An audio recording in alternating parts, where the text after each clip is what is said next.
अब देखिए जगत गुरु तत्वदर्शी संत रामपाल जी महाराज के मंगल प्रवचन। और सुदर्शन भगत ने एक बात मांगी थी, परमात्मा आपने सब कुछ दे दिया, नाम दे दिया, ऐसा ज्ञान दे दिया, पर दुर्भाग्य रहा मेरे माता पिता का, उन्होंने आपका ज्ञान सुना नहीं, ना आपकी बात मानी, ना नाम लिया दाता। और माता पिता का कर्ज मेरे से उतरेगा कैसे दाता? एक दया करियो, उनको किसी जन्म में शरण में लेकर पार करना दाता। तो परमात्मा ने सोचा था कि ये मूर्ख भी मरेगा माँ बाप के मुंह में। तो परमात्मा ने कहा था या चिंता छोड़, टेंशन छोड़ दे तू, उन्हें मैं पार करूंगा। तो तब संतोष हुआ था उस भोले भगत के। परमात्मा ने पता था यो भी जागा नरक में, जे आज इसको आश्वासन ही दूंगा। सुदर्शन जी को ये पता था कि परमात्मा ने जो कह दिया वो फाइनल है। तब वो निश्चिंत होकर सतलोक गया था। न भी रह जाता ये नीरो नीमा वही आत्माएं थी। तो इनके लिए मालिक ने देखो कहाँ जंगल में आके विश्राम किया एक कमल के फूल पर, और फिर जुलाहों में झोपड़ी में आज से 600 वर्ष पहले क्या स्थिति थी आम नागरिक की अपने हिंदुस्तान के अंदर। और वो शूद्र जाति वहां कैसे रहते थे, कैसा वहां पर भेड़ बकरियों का मलमूत्र बांस उठी रहा करती, बदबू आती थी, बेड स्मेल होती थी, और वहां भी रहे मालिक हमारे लिए। और हम इतनी भांग पिए पड़े हैं काल के जूठे चोचलों की, हम भगवान को पहचान नहीं पा रहे हैं। तो अब आपकी पहले भांग उतारी जाएगी ये एंटीबायोटिक सत्संग सुना के, और फिर आप भगवान पहचानोगे। परमात्मा कहते मात पिता मेरे कुछ नाही, ना मेरे गरदासी, और मैं जुल्हे का सुत आण कहाया, और यो जगत करे मेरी आसी। मुझे दुल्हा सुदर दानक कह के और मेरा मजाक उड़ा रहे हैं। फिर कहते 5 तत्व का ये शरीर नहीं है मेरा। यजुर्वेद अध्याय नंबर 40 के मंत्र 8 में उसमें लिखा है कि सपरि आगात कबीर मनीषी शुक्रम अकायम ऐसनाविरम। कबीर परमेश्वर सर्वज्ञ है, मनीषी माने विद्वान, और उनका शरीर शुक्रम अकायम ऐसनाविरम अबिंदम। उसका शरीर जो मालिक का है वो स्नायु वाला नहीं है, और माता पिता से बनी हुई काया नहीं है। शरीर से शुक्र से बनी हुई काया नहीं है, माता पिता के शुक्र से रज बीरज से बनी हुई उसकी काया नहीं है। अब इन अनाड़ी ऋषियों ने 40वें अध्याय के 8वें श्लोक को कैसे गलत डिफाइन कर दिया, शुक्रम अकायम, कि वो अकायम है। और शुक्रम क्यों कहा फिर उसने? शुक्रम शब्द किस लिए लगा दिया? कायम शब्द पर्याप्त था, फिर क्यों ऐसनाविरम? माने उसके नर्वस सिस्टम नहीं है, स्नायु नहीं है। ऐसनाविरम शुक्रम अकायम, शुक्र से बनी हुई काया नहीं है, और उसमें नाड़ी तंत्र नहीं है। वो स्वयंभू है, प्रिभू है, सबसे पहला परमात्मा है। सपरि आगात, सबसे पहला देहधारी वही है। सपरि आगात यानी सबसे पहला देहधारी वही परमात्मा है। और उसका शरीर कैसा है? वो शुक्रम अकायम ऐसनाविरम, वो माता पिता के शुक्र से बना हुआ उसका शरीर नहीं है, नाड़ी तंत्र उसके अंदर नहीं, लेकिन है साकार, वो स्वयंभू है, उसका कोई जनक नहीं है। तो यहां बताते हैं 5 तत्व का धड़ना मेरे में जानो ज्ञान अपारा, पर सत्स्वरूपी नाम साहिब का ओहे नाम हमारा। यानी असली नाम परमात्मा का कबीर साहब है, और कहते वही नाम है मेरा असली नाम, ये समझ लो। और कहते अदर द्वीप गगन गुफा में तानिज वस्तु सारा, और तेरा ये ज्योत स्वरूपी काल निरंजन ब्रह्म ये भी धरता है ध्यान हमारा, ये भी मेरा ध्यान करता है, और वहां से फिर मैं इसको टुकड़ा देता हूं। इसका 21 ब्रह्मांड चल रहा है। हाड चावलो ना मेरे, ये हाड चावड़ा लोग का शरीर नहीं है। कोई जाने सतनाम उपासी, यानी मेरे इस सतिथि को उस समय जानेंगे जब सतनाम का प्रचार सब जगह हो जाएगा, सब प्रमाणों से प्रमाणित किया जाएगा। और तारण तरण अभय पद दाता, मैं हूं कबीर अविनाशी, कि मैं हूं तारण तरण अभय पद देने वाला, सतलोक ले जाने वाला, मैं कबीर अविनाशी हूं। वास्तव में मैं परमात्मा हूं। अब परमात्मा के कलयुग के अंदर प्राकट्य के विषय में जानकारी देंगे।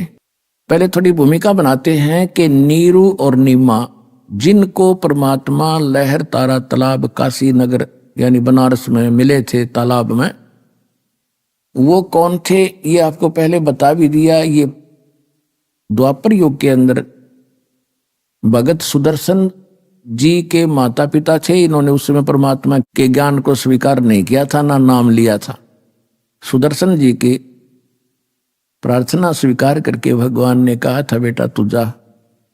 और मालिक भी कहते हैं सोशल छिद्र मैं करूं अपने जन के काज, जो जन मेरी शरण है ताका हूं मैं दास, और गेल के लाग्या फिरूं जब तक धरती आकाश। और कहते भक्ति बीज होए जो हंसा, तारों तास के को तरवंसा। जो भक्ति मेरे ज्ञान को स्वीकार करके इस भक्ति के बीज को स्थापित कर लेगा, उसकी 101 पीढ़ी को पार करूंगा। यह भगवान का वचन है।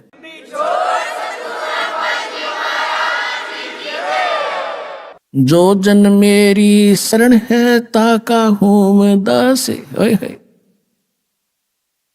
गेल गेल लाग्या फिरूं जब तक धरती आकाश।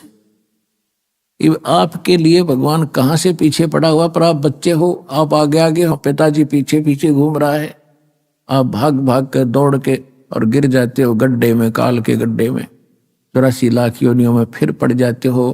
फिर इंतजार करता है दयालु कि कब इनको मनुष्य जन्म मिले, कब इनको फिर सद्बुद्धि दूं, ये पहचानने मेरे को। तो पुण्यात्माओं, अब वो समय आया है जो परमात्मा ने पूर्व निर्धारित किया था। अब इसके लिए हमने ज्ञान सुनना अनिवार्य है, क्योंकि ज्ञान के बिना हम परमात्मा से जुड़े नहीं रह सकते। क्योंकि कबीर साहब कहते हैं कि ज्ञान संपूर्ण हुआ नहीं, हृदय नहीं छिदाए, और देखा देखी भक्ति का यूं रंग नहीं ठहरा। अब जैसे किसी ने सुन लिया कि हमें ये लाभ दे दिया, आश्रम में गए थे, हमें ये सुख हो गया, दूसरे भी देखा देखी आगे, उनको भी सुख हो गया, 1 हो गया, 2 हो गए, 3 हो गए, और चौथा ना होया छोड़ गए, फिर जाएंगे उधर मत्था टेकन जहां पहले धक्के खाया करते, तो फिर भगवान हाथ उठा लेगा। तो इसलिए ज्ञान होना अनिवार्य है। ज्ञान होने के बाद आप यहां से नहीं जा सकते। लाभ हो रहा है या ना हो रहा है ये भगवान ने देखना है, क्योंकि आप जो चीज मांग रहे हो वस्तु, वो आपको हानि कर रही हो आने वाले समय में, तो भगवान नहीं देगा आपको। तो कहने का भाव ये है कि सबसे पहले आपको ज्ञान से परिचित कराया जाएगा, और ज्ञान से परिचित होने के बाद फिर आपकी स्थिति कैसी हो जाएगी। बंदी छोड़ दयाल जी तुम तक हमारी दौड़े, जैसे काग जहाज का फिर सूजत और न ठोरे।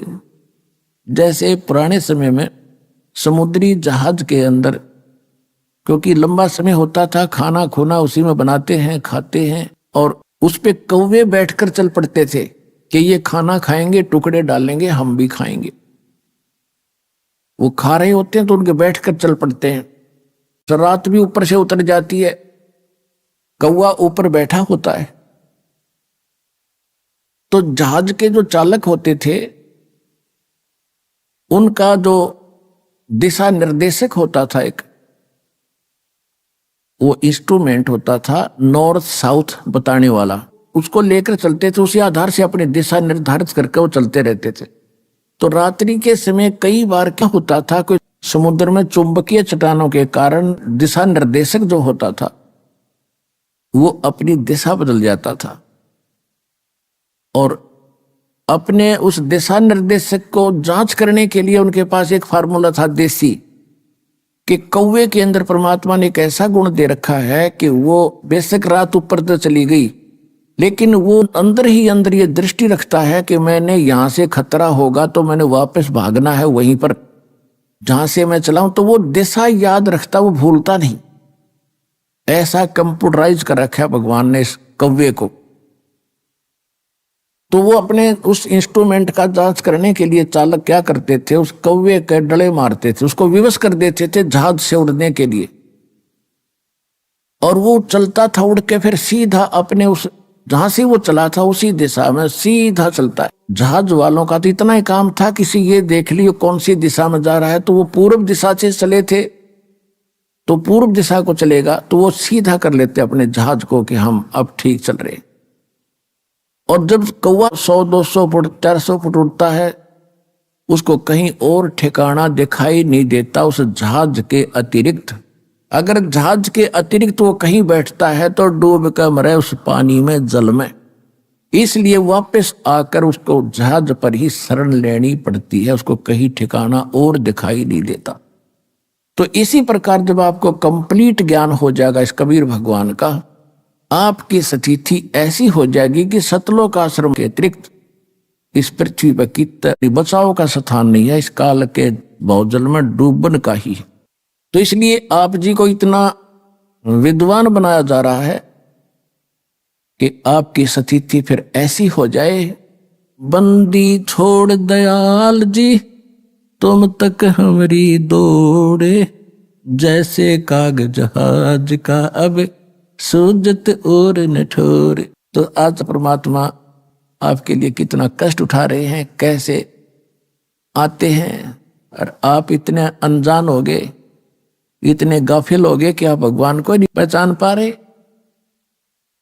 और थोड़ा सा सुख है, कोई उच्च पोस्ट प्राप्त होगी है, ने सोचा प्लातून पा के गया। अब इन जो अधिकारी हैं छोटे या बड़े, इन साहब कह देते फूल जा, और जय इन भगत जी कह देते शर हो जा। इतना अभिमान हो गया इन लोगों में। और हमने ये दुख दिखाई देता है कि ये भी भगवान के बच्चे हैं, क्योंकि काल को तो पता था कि शिक्षित करेंगे तो इनमें बुराई घनी आवेगी, अहंकार भर जाएगा, और अहंकार भगवान के निकट आने नहीं देता। तो परमात्मा को मालूम था कि ये बिगड़ेंगे तो इन्हें सेट भी कर लूंगा, एक बार ज्ञान समझ में आ जाओ, ये समझण जोगे हो जा, फिर इन्हें श्याम दाम दंड भेद सेती सीधा मार्ग लाऊंगा। और सभी उसी के बच्चे, जैसे अब्राहिम सुल्तान अदम एक राजा था और कितना अहंकारी था, कितने ठाठ थे। उस परमेश्वर ने अपनी वह प्यारी आत्मा नरक में जाती दिखे थी, उसको वहां उस नरक से निकालने के लिए हम तो माया मांगे, अगर घने ठाठ हो जा, कोठी हो, मैं बड़ा अफसर बन जा। और परमात्मा ने वो बड़े अफसर से छोटा अफसर बनाया, एक दास बनाया इस नरक से निकालने के लिए। तो ये परमात्मा का ऑपरेशन जो है वो इस संसार से विपरीत है, और हमने संसार के ही महिमा को, शोभा को, इसी को ग्रहण कर रखा है कि ये बनी रहे बस, और तो देखी जा। आपकी और हमारी बुद्धि तो जीव की है। तो अब परमात्मा ने सभी को ठीक करना है, और ठीक हुए बिना, ये सिद्ध हुए बिना ये भक्ति नहीं कर सकते। इनकी अकल ठिकाने लानी दाता ना, तो कोई प्रधानमंत्री बना फिर है, और जो कितनी उच्च पोस्ट प्राप्त उसको, वो उसके बच्चे हैं। और ये वो बच्चे जो अब्राहिम सुल्तान अदम जैसे थे, अच्छी किस्मत, पिछले जन्म के बड़े पुण्यकर्मी हैं भगवान के, कभी इन्होंने भक्ति ठीक कर रखी है, आज ये अपना जीवन नाश करके गधा बनकर खड़े हो जाएंगे। तो वो परमात्मा चाहता है कि कति निर्धन से लेकर अमीर तक, और छोटे से लेकर बड़े कितने अधिकारी कर्मचारी हैं, सबको भगवान का ज्ञान कराना है, इनका जीवन नाश होने से बचाना है। तो इसके लिए पुण्यात्माओं दास के साथ आपने थोड़ा सा संघर्ष करना पड़ेगा। हम किसी का बुरा नहीं करेंगे, हम भले के लिए करेंगे, सबके उद्धार के लिए करेंगे। जैसे बच्चा इंजेक्शन नहीं लगवाता है तो पकड़ के माता पिता जबरदस्ती लगवाते हैं, रोलेगा थोड़ी देर और क्या होगा, फिर जीवन तक बचेगा उसका। तो जो भी ये थोड़े दिन बकवास करेंगे कर लेंगे, पर इन्हें सिद्ध कराएंगे। भक्ति करो और प्रचार करो मालिक का, उन तक पहुंचा दो मालिक के ज्ञान को, उनकी आंखें खुल जाएंगी।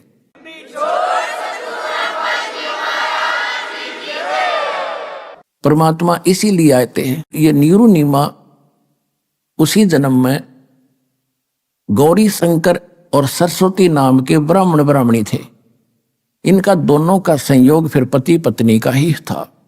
गौरी शंकर पुरुष का नाम था, ये बहुत अच्छा नेक व्यक्ति था, अच्छा ब्राह्मण था, किसी को गुमराह नहीं करता था, ना ये श्राद्ध श्रूद के चक्कर में ये नहीं पड़ता था, केवल शिव भगवान की कथा करके जनता को ज्ञान समझाता था, भगवान की महिमा बताता था जैसा इसको पता था। और उससे जो भी दक्षिणा आती थी उससे अपना निर्वाह करता था, और फिर भी कोई पैसा बच जाता था तो भंडारा करता था, धर्म में लगाता था। ऐसा नेक ब्राह्मण था।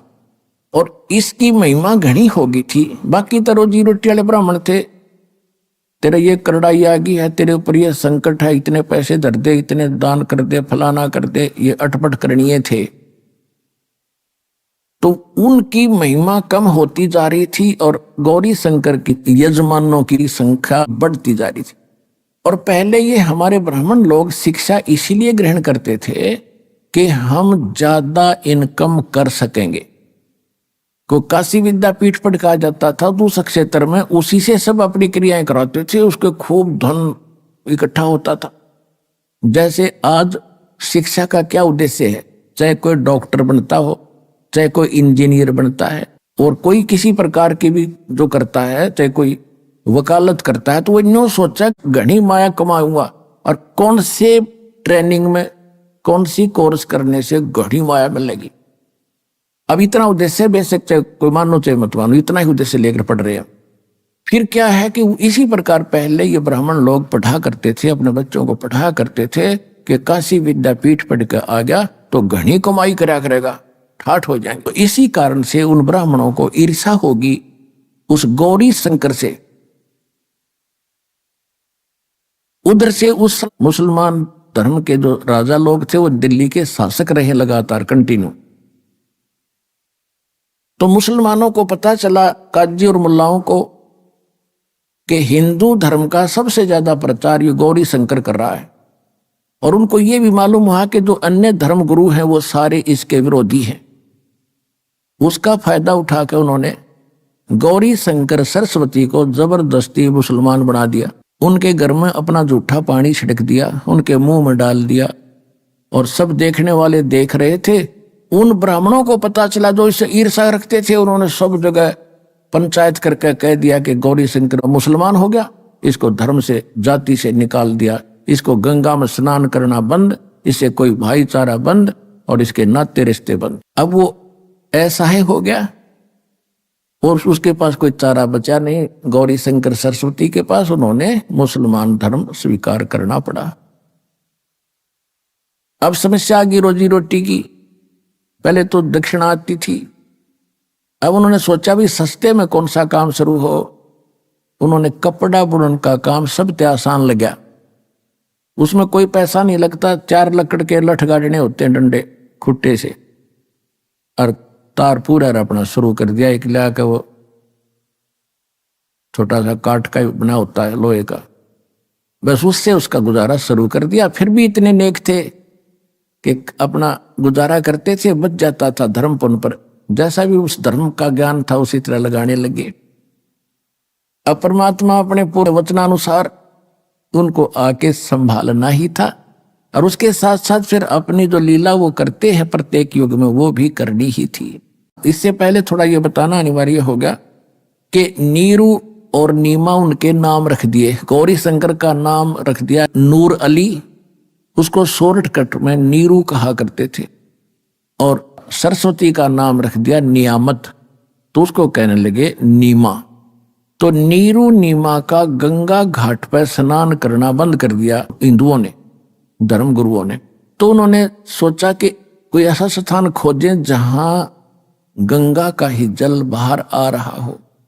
तो एक लहर तारा नाम का एक सरोवर था, जिसमें गऊ घाटों के ऊपर से, जहां गऊ घाट बने होते थे, उनके ऊपर के वर्षा के दिनों में ओवरफ्लो होकर दरियाएं चलती हैं, तो तब झालों से उछल उछल कर जल और एक सरोवर का रूप ले लेता था, धारण कर लेता था।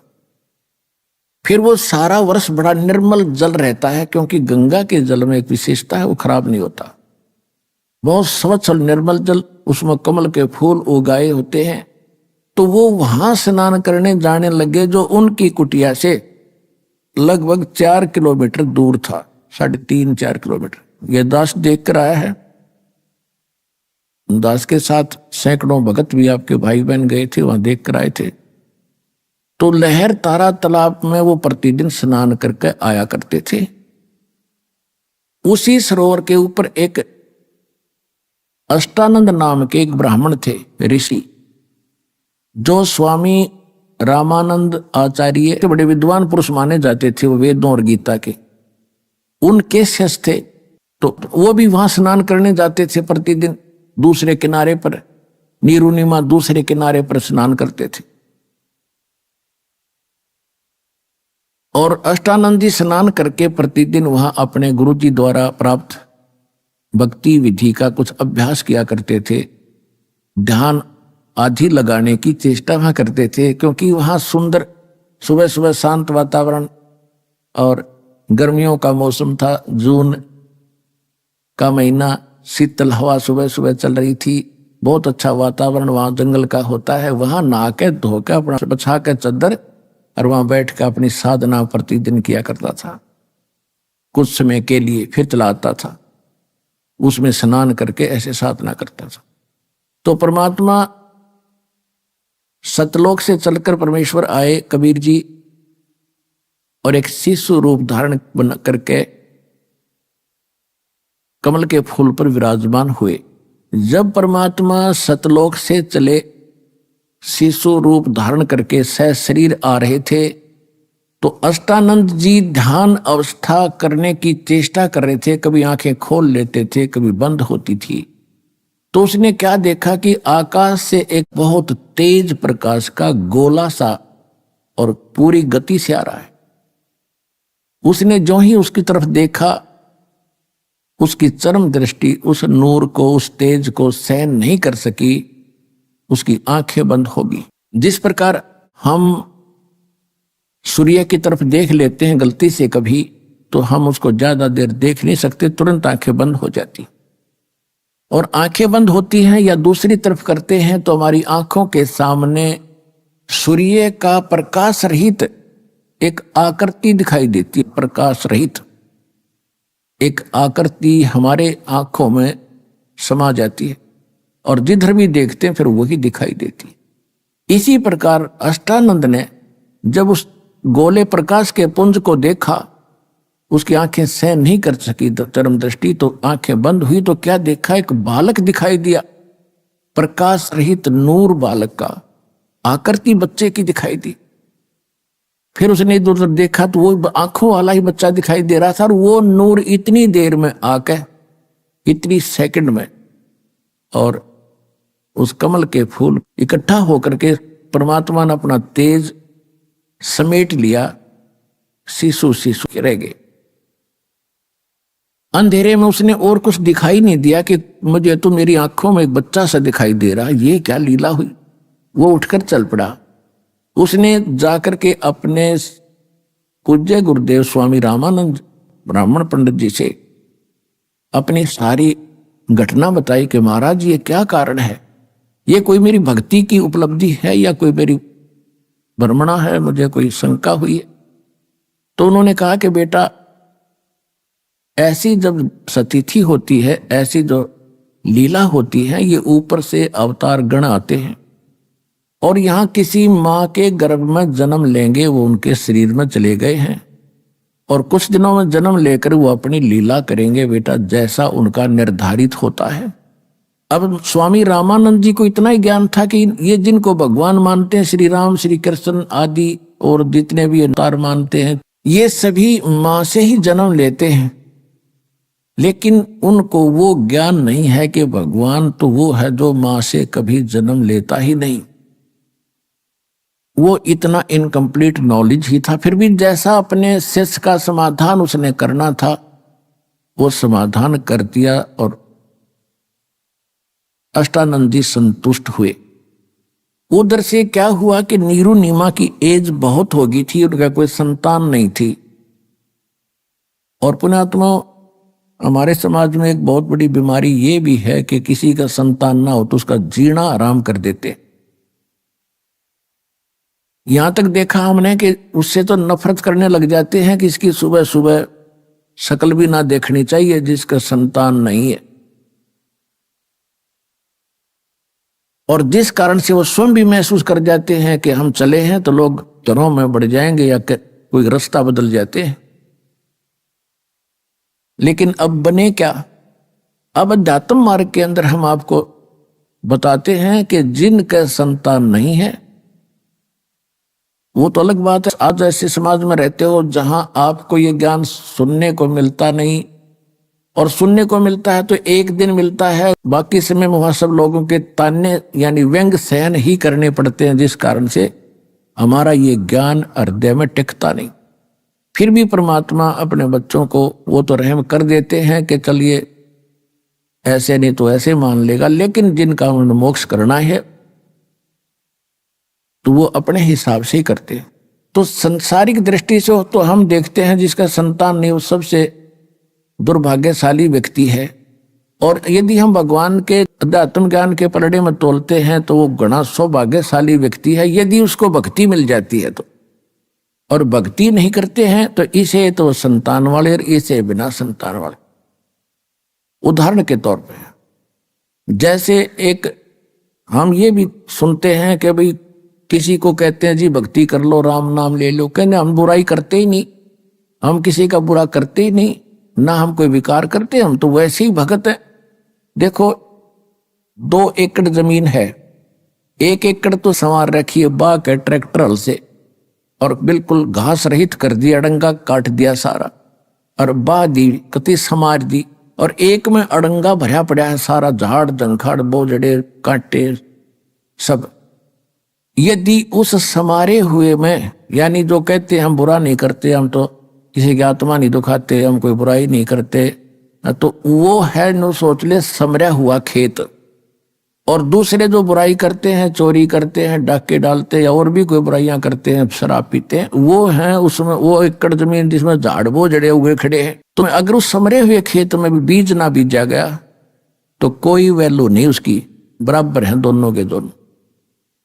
तो कहने का भाव यह पुण्यात्माओं, जो ऐसी आत्माएं हैं उन्हें तो जल्दी काम बनेगा उनका, सारी बुराई पहले से दूर है। समरा समरा खेत बीज बोझ उदास देगा आपको, भक्ति का कल्याण कराओ अपना आत्मा का।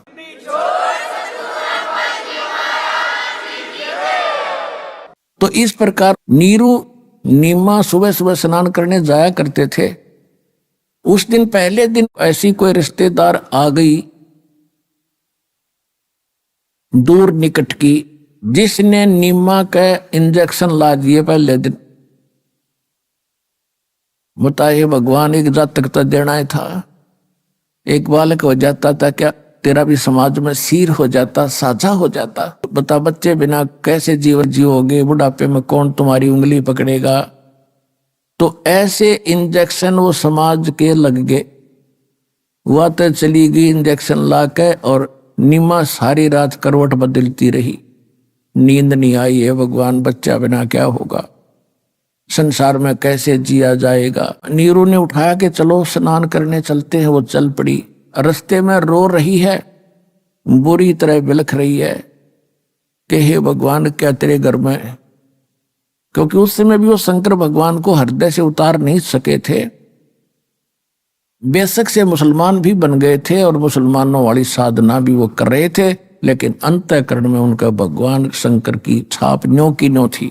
और किसी भी आपदा के अंदर उसी से प्रार्थना किया करते थे, और कह रही थी, रो रही थी कि हे शंकर भगवान क्या आपके घर में बच्चों की कमी होगी, परमात्मा एक मुझे भी दे देते तो मेरा भी संसार में साझा हो जाता। बुरी तरह रो रही थी। नीरू ने कहा कि नीमा यदि हमारे भाग्य में होता तो भगवान दे ही देते, आंखें खराब कर लेगी रो रो के, कोई उंगली पकड़ने वाला है नहीं और दूना दुख हो जाएगा, ना रो। ऐसे कहते कहते वो लहर तारा नामक उस सरोवर पर पहुंच गए। अष्टानंद वहां से जा चुका था। पहले नीमा ने स्नान किया, जब वो स्नान करके बाहर आ गई फिर वो स्नान करने के लिए उतरा, और सुबह का जो उजियारा है शीघ्र ही एकदम साफ सा हो जाता। तो जब दोबारा नीमा गई लहर तारा तालाब के ऊपर उस वस्त्र को धोने के लिए जिसको बांध कर वो स्नान करके आई थी, किनारे पर पहुंची तो क्या देखा कि उस तालाब के अंदर कमल के फूल पर कोई वस्तु हिल रही है। परमात्मा ऐसे अपना एक पैर को हिला रहे थे। नीमा ने सोचा कि कोई सर्प ना हो मेरे पति को ना डस ले। उसने और गौर से देखा, ध्यान से देखने से पता चला तो बालक है। तो उसने अपने पति से कहा, जी देखियो देखियो देखो बच्चा डूबेगा, बच्चा कमल के फूल पर जल में। अभी आपने सुने संत रामपाल जी महाराज के मंगल प्रवचन